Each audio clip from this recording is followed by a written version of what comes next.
Right now I'm going to show you how to make a basic fat bomb.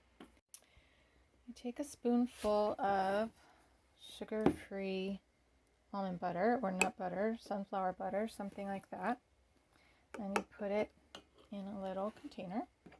You take a spoonful of coconut oil.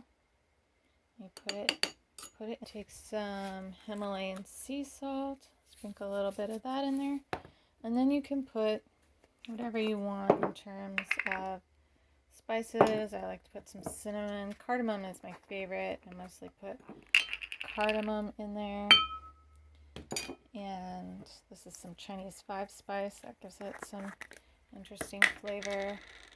Put that in there. And then just stir it up. I will just eat it this way. You can put it in the refrigerator or the freezer and get a little more solidified and scoop it that way, and then it has a texture that's a little more like a truffle, or something like that.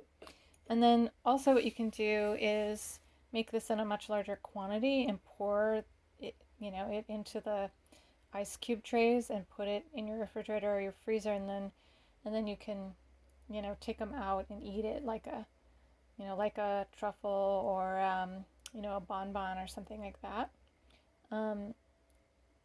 It's possible that the spices will separate out, or they just won't taste that great if you do that. So I usually just do sea salt if I'm going to freeze them like that. But these days I just like to mix up the quantity that I'm going to eat right now and mix in the spices and eat it that way.